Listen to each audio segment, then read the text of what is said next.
Hey, hey, hey. I'm kidding.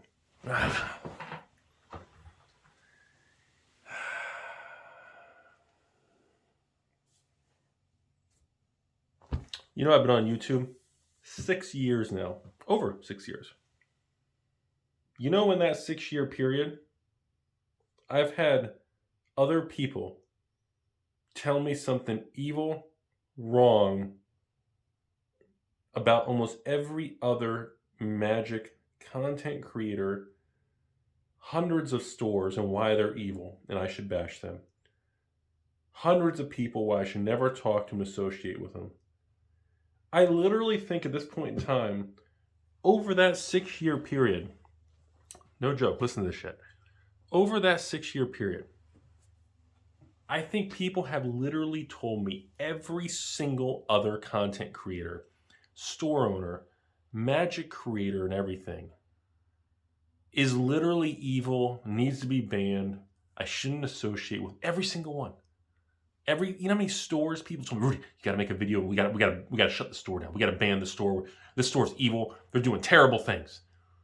Terrible thing. Where they have a basement, they're handing out popsicles. I mean, what is there like a dungeon underneath? Well, no. I mean, did you see what they sold their booster box for? Really? I mean, you know, are they doing terrible things, like inhumane? That, like, in my time, like, I stop and think about that sometimes, and I'm like, geez, man, that is so psychologically crazy to think that is the focus. That is where we are. Like, literally, from every big YouTuber to every big card store to almost every big, I mean, honestly, any topic, message board, Facebook groups, people screenshot, the amount of data in feedback loops and echo chambers and in bashing I've seen in 6+ years of being on YouTube, it's very surprising. I never saw that coming. You know, when I started the channel over 6 years ago, I didn't think over 6 years later this is where we'd be. I mean, I didn't think the channel would grow this big. I knew it'd be successful because it was unique, but I didn't think it would become a thing. You know, I didn't think that the future was going to go in this direction. I mean, when I started this channel in 2016, literally, I think there was like 5 or 6 YouTube channels talking about magic that really had at least a couple hundred views. There was no real I don't want to say competition, but there was no real, I hate using the word community. That's such a double-edged sword word that people play with. I hate that word, man. We do things for the community. The word community has become such a tainted, such a weapon, a word of weapon or weapon of choice to use. I hate that word now. Because whenever people play the community card, it's essentially they're going to tell you a reason, an agenda, a point of view or perspective, and they're going to justify it by throwing in, let me tell you about what the community thinks. Let me tell you why, Rudy, this is bad for the community. The community represents like this psychological made-up being. It's like watching Ghostbusters and you don't really know what it is. It's just some ghost or being that you're scared that you haven't seen anything. It's like watching the evil Rudy Duke Nukem video, first-person shooter video I did. You don't really see anything, but you're not sure what's going to happen. You're just waiting for something. You know it's there, but you don't see it. And that's what the word community reminds me of. It's kind of something that's hit a point where the term community is only brought up when someone's explaining something they believe is absolutely evil, you know, something awful, why a person, a store, a location, or somebody should be removed. And I think that's a tragedy. I really do, everybody. I really think it's a tragedy. I was like, it's just every single magic channel you've ever watched on YouTube, people have literally contacted me telling me why I need to attack, disassociate, or make a video on that YouTuber. Everyone. There is not a YouTuber that's on YouTube in the magic world that has not been brought to my attention for something they feel was evil or scammy or, you know, pump and dump. And that's why we make fun of these things on this channel. That's why it's almost like a meme. You know, we make fun of the Reddit lab coats and the ivory towers and, you know, the pump and dumps. And that's the reason we use these lingo into just enjoying ourselves, because it's to a point where it's just like, bro, like, if you really followed that stuff, your life would be miserable. You'd be living in this like conspiracy theory, anger, hate world. You know, I think that's sad. I really think like the whole YouTube thing. Well, let me jump to this a little bit. One of the things I really like is a lot of people in the magic world. This was a couple patrons told me this a couple months ago. They call Rudy the hype man, and I kind of like that term, because I was like, man, I could do something with that. I thought about making some videos when like I thought about doing some extravagant videos at some point in time where like there's like a classroom, almost like Wolf of Wall Street, and like I'm in like a suit, and I have like I'm like the lead hype man, and I'm like yelling people those phones aren't going to dial themselves. I thought about making some really fun videos on that, but obviously timing and scheduling is really the biggest issue, and it's just fascinating how things are. Like if I enjoy something or whatever the topic of video is that I discuss, people just assume that it's time to manipulate a particular item. Like what we joke about. Like there's times literally I thought about making a wheel and spinning it, and whatever it lands on, we just talk about that for the day and just let people get, you know, re-triggered and angry. And it's just, I really find it a very, what's a good word? I find it just disappointing. You know, it doesn't make me angry. I find it disappointing to see where a lot of things are. I find it disappointing to see that we made it to 2022, over 6 years on YouTube, and you guys have been watching, and it's just not what I thought it was going to be, you know? It's kind of a funky thing. And, you know, I don't know where all this is going to go. But I can tell you this on this little ramble video here. We're definitely in a time where negativity is boiling over. We're definitely in a time where people are very bearish. And a lot of these topics do have some, you know, little authenticity, little credibility to them, because we do have, you know, coming off the Pokemon fire train, you know, Pokemon's cooled off. New Magic's very weak. You know, Reserve List is always strong. You know, the flesh and blood boom of free tendies is over with. Metazoo's still running strong. They haven't experienced their leveling cool-off yet.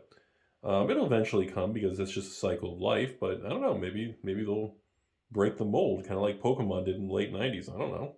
I can't predict the future. You never know. But, you know, the pessimism is very high. And I tell patrons all the time, you know, when they always say the kind of the whole fear and greed index, when the more fearful people are, the more aggressive you need to be. You know, I kind of sent a message out and discussing the market conditions and everything with patrons about a couple days ago. And I was discussing with everybody, you know, it really comes down to a simple key phrase. And that is, when people are very fearful, you need to be greedier than hell. The more scared people are, you need to be balls deep. Pardon my beautiful 3% viewership. I know there's still a few ladies that watch me, but you really need to be aggressive. You need to be willing to go in the Thunderdome. And when everybody's running out of the building, when people say the end is near, the recession is coming, Magic's finally dead, you know, flesh and blood is going to go so far past zero, it's going to go negative. Dude, no joke. Let me guys tell you this. I had somebody send me a message a couple weeks ago saying flesh and blood is going to go so far past zero. Like literally, they wouldn't be surprised if you get like you're like negative money. Like a booster box would be negative $10. Like somebody was like, can you imagine if a box was so worthless, like it costs you money on like a monthly basis to hold on to? Like an upkeep cost? Like cumulative upkeep? Blood debt? Like some of the things I like. Sometimes I think maybe some people just, you know, their personal situations or maybe their personal life is very unfortunate, or just, you know, not in a good place, or maybe they were just literally dealt a bad hand in life, and that does happen. It's not very common, but there are people out there that honestly, they were just dealt a shitty hand in life. There's no way to justify. There are people who are born into situations where they just got dealt. I mean, they played their first game of Magic, They bet their life savings on it. They draw their opening 7 cards. And literally, all 7 cards are basic land. Or all 7 cards are 0 land. Just Mana Screw or Mana Flood. You know, that does happen. But for the majority of all of us, within that normal standard deviation bell curve, the majority of all of us in the world, we operate on a very, fair playing field somewhat. It's kind of wishy-washy. There's a lot of things that are corrupt and unfair in this world, and there's no way to tell you guys that life is perfectly fair, because I'll be honest with you all, life is not fair. There's a lot of things and a lot of really terrible people that get very far ahead. There's a lot of good people that will work till the day they die, 90 years old, and they just have a terrible, bumpy life. And, I'll be the first one to tell you all, life is not a very fair level playing field. But, big but. I like my big butts.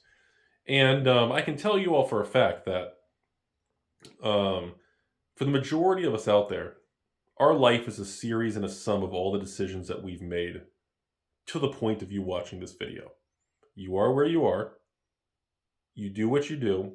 You're with the people you're with. And you are at the certain socioeconomic class based on a sum, like a mathematical equation.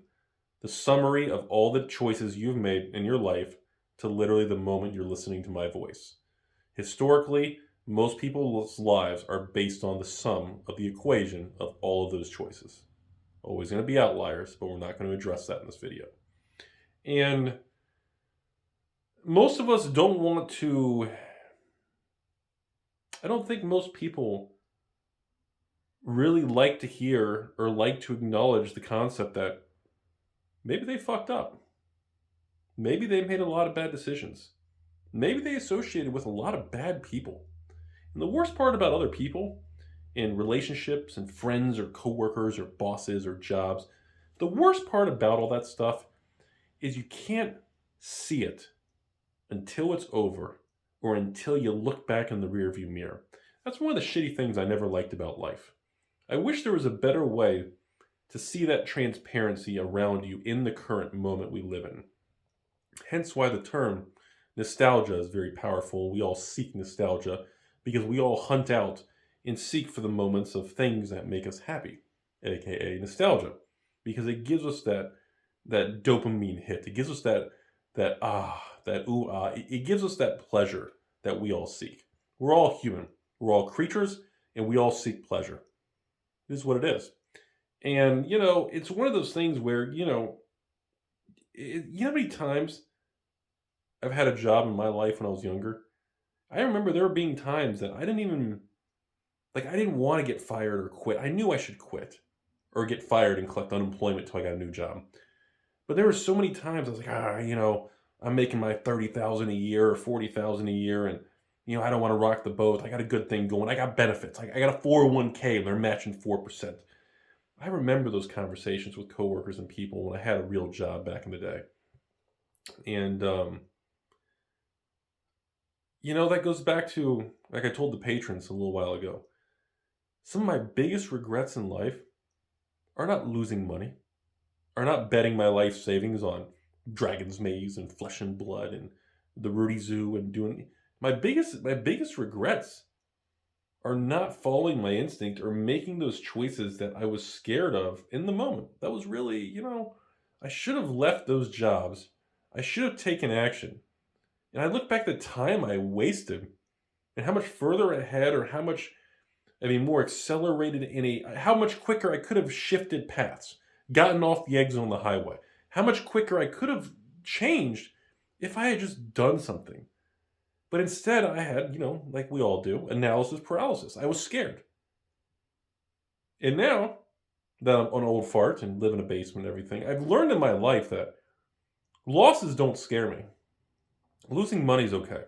Being wrong is okay. Making mistakes is okay. It's always been that way in human history. Well, except the last couple of years and post-social media, if you make a mistake, you're supposed to haunt somebody or attack them, or if you find a tweet from somebody from 10 years ago, you're supposed to bring it up and attack them. It's just weird to me. Suddenly humans, it's like if you make a mistake, you're supposed to crucify that person for life. It's very strange to me. But it's okay. And I think people need to hear that it's okay to screw up and it's okay to make mistakes.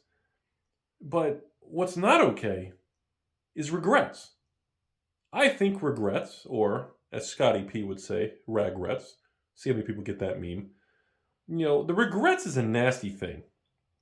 Some of the biggest things that haunt me in life are the regrets. And I know people say, well, Rudy, how can you, where you've made it where you are with the cardboard empire and all this stuff, how can that bother you? And I say, because, the things that still bother me are the things I didn't do. The things I was too scared to do. Maybe the company I was too afraid to contact. The job I was too afraid to apply for. The beautiful girl that I was too afraid to talk to. Or the hot chick that in college or high school that I was too scared to even say hello to. Or the job or the place or the car. Or, it's all the same thing. It's such a weird thing. It's just such a strange thing. And I find that so crazy that the things that haunt me are not the things that I got right or wrong. I'm not proud or I don't lay down at night thinking, man, I bought those 100 boxes of Mirage for $159 a box. Man, that was a great decision. I never think about that. Like literally, until I do like an inventory and audit once a month, or I walk through, or I go to that back corner and I see that dusty section of 100 Mirage boxes, there are weeks and weeks at a time that I forget I even have them. And it's the same thing with, like, when I open the vault and I go through and do a count of the alpha graded cards or the beta, this and that, or my Arabian Nights. There are times that I'm like, holy shit, how the fuck did I end up with all of these PSA 10 alphas? How did I afford oh, it's right, these cards were $200 a piece. How did I end up with, all these Arabian Nights? Well, 5-6 years ago, I felt very passionate and I made a decision. Wow. I don't really think about the successes or the things I got right. But man, do I think about the stupid things that I either got wrong or I didn't do at all. And that's weird. At least the way my brain functions. That shit haunts you. It follows you. And it's just kind of an interesting philosophical conversation today with everyone. When I see a lot of the things online and store owners and people, you got to remember a couple common denominators. We're all just trying to make it in the world. The reason people invest in collectibles, in not stocks or bonds or conventional assets or investments, is because they want to. They enjoy the hobby. They want to have fun with their hobby and try to make money. And there's nothing wrong with that. There's nothing wrong with trying to blend something that makes you happy with trying to make money. We've talked about that on this channel. Being able to combine those two categories is almost like a holy grail Rubik's Cube situation. And, and I see people, I'll see someone, Rudy, I made a post on Facebook and, I was asking about, what does everybody think about, I don't know, what's a good example? Oh yeah, this one recently, Zendikar and Zendikar collector boxes and everything. And I was asking about that and they sent me a screenshot and everybody was like, oh God, you're an idiot. You're such a Timmy. You've been watching Rudy on YouTube and, why are you going to buy Zendikar collector boxes? They're like $170 on eBay. They're flooding the market. They overprint them. Just go buy a mutual fund. Go buy the SPY and some Qs and, which is the S&P 500 and the NASDAQ, which again, nothing wrong with that, especially in a turbulent time. But you fail to address and understand what the person's asking. The person enjoys the collectible world and magic, and maybe Zendikar is their passion. And they're trying to be a part of something that they really enjoy on a bigger scale. And instead of acknowledging and discussing that, the internet and the social media lab coat scholar PhDs and all their letters after their name, they're just going to kind of just demoralize and tell them that, no, you're wrong. Put it to oblivion. Zendikar collector boxes at $169, never going to go up. They overdid it. It's just dead money. Run away. Stop being a Timmy. When I see that stuff, I just find it disappointing again, because people don't acknowledge what the person's really looking for. And that person's looking for something to enjoy and make money. And yeah, that is a lot to ask, but I don't think it's too much to ask. And I think all these things are a reminder that it really is important to think for yourself. Turn off the media, like I told the patrons. I don't care if you're obsessed with Fox News or CNN. They're both multi-million, billion-dollar businesses, and they don't care about you. They're running a business. They're going to make it as dramatic as possible to whatever the clientele they are targeting, and they're trying to make money and their money is made based on eyeballs, clicks, and views. They don't care about you. No matter what political thing, no matter what channel, it's a business, folks. They don't care about you. And that's tough for people to accept and swallow. And you really need to find something that really helps you.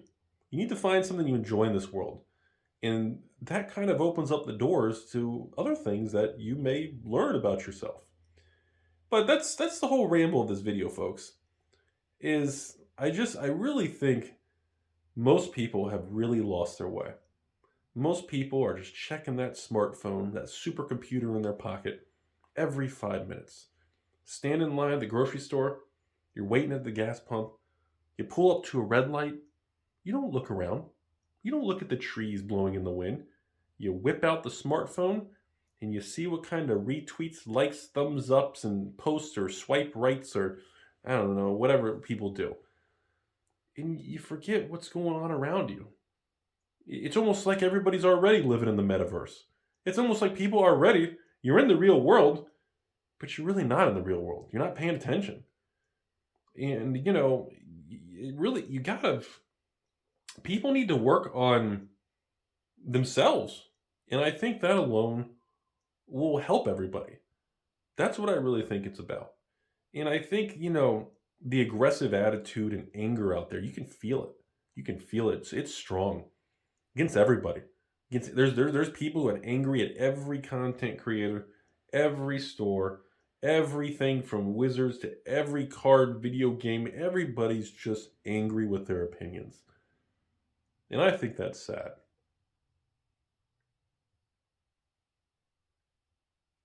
I don't know. I got nothing. It really is a beautiful world. And I feel like people don't see it anymore. Sometimes I really think you should literally just sit out in the grass and spend it and do nothing. Look at the sky. Go in a forest. Go at the beach. Just sit there. Do nothing. Turn your phone on airplane mode. Well, in case there's an emergency, just turn it off. Just